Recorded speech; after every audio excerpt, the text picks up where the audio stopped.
Troy, what makes the UK so different in estate agency terms compared to Australia? Listen, I think there's a lot of synergies and there's a lot of differences. The synergies are that our main focus as estate agents or real estate professionals in Australia is the fact that we deal with people. Our business is actually about people. It's not about the transaction of real estate. And if you substituted the vehicle of cars or shoes or any kind of retail outlet, the whole thing about relationships and nurturing clients and creating raving fans is paramount to the success of every estate agent. Do you think UK is too transactional? Get the house sold and then forget about it? I think around the world, estate agents are too transactional. Absolutely. So many and so often we hear about people purchasing a property, they go through the settlement period, they own the home, and then they never hear from another person. I mean, and the stats are only 12 to 14% of people go back to their original agent. That's awful, isn't it? It's horrible, but at the same time, I think that creates a great opportunity for a session like today, is to really understand what are the dynamics of people and how do we leverage those personal relationships and develop those client rapport relationships that we can really create a lifetime length of clients and pipeline. Yeah, but let's be frank, if people are only moving on average 15 or 16 years, that's an awful lot of work for not much reward in 15 years' time. I see it as more of an opportunity. I don't think it's a lot of work to kind of keep in touch with someone on a monthly basis and visit them every 6 months. I think that's a great opportunity to not only build a personal brand, but also to become an attraction agent.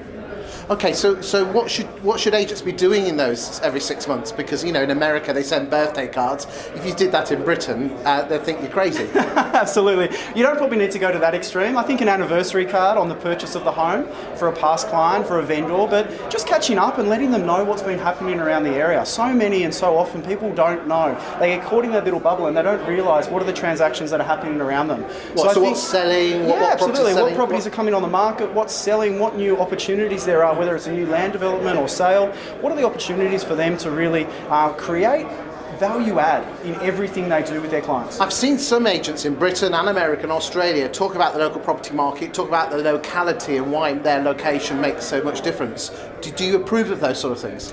Absolutely. I think location will always set an estate agent apart, but they need to fit the location they're working in.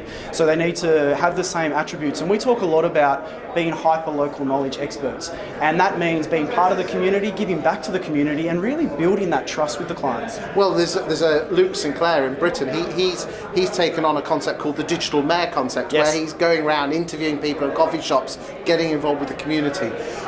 What one thing would you say to UK estate agents that they could do differently in 2019 in this tough market to ensure that 2019 and beyond is a successful year? Yeah, focus on what you can do online. Online is a huge opportunity for every single estate agent, and you've got to think, most of the brands out there, most of the individual agents, they may do one video every 6 months, but it's actually the consistency and the frequency that sets them apart. Think about this. If you're an estate agent and you want to be known by someone, you can't just do one thing and think that they're going to have that opportunity to think, you know what, Chris was the best agent, I'm going to call him up and have that conversation. There needs to be consistency and frequency. So my best recommendation would be consistent online. Have a presence and make sure you're delivering value add in everything you do. Don't think about the transaction, think about the relationship you're developing. Thank you very much. Pleasure. Troy, you're head of training for McGrath, who's one of the Australians' biggest estate agents and most successful. We're today at Stephen Brown's conference, where there's over 200-300 estate agents here to learn from you. Why will only 10% of people here today actually put into action what they learned from you today? It's the most common thing that we see in our business as well. Failure to implement is something that is frustrating, but also an opportunity. For me, the biggest opportunity right now in Australian real estate, in the UK industry, is to get people to constantly revise the information they've got, minimum of like 5 times. We talk about Herman Ebbinghaus and the fact that he's got the forgetting curve, and that rate of repetition and rate of retention increases with the repetition. That's the biggest opportunity. So if we can plant the seed and they don't review it for 6 months, but then they come back to it and they have that light bulb moment, then we've kind of done our job.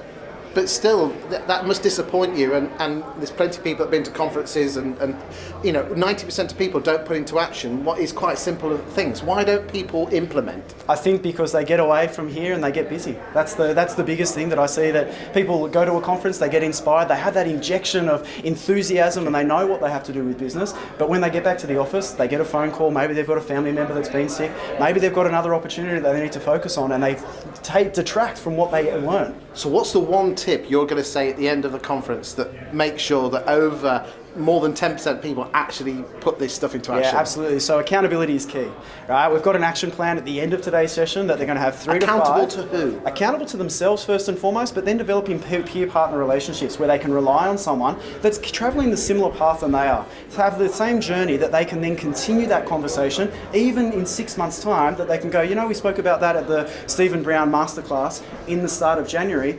Are we doing it right now? So basically what you're saying is buddy up with someone and say, I'm going to commit this to do this to you, and you commit back to me, and then be accountable to each other. Absolutely. Yeah, and you can do the opportunity and the carrot and the whack if you don't do it as well. It's all up to the individuals, but we will know. Whoever fails buys the beers, yeah? That's right. Whoever fails buys the beers, or it can be more of a financial. I've seen a lot of different financial, punishments when it comes through to that. But the reward is actually to the agents that do adopt the strategies, and if they walk away with 1, 2, 3, 5 things, then you know what, we've done our job.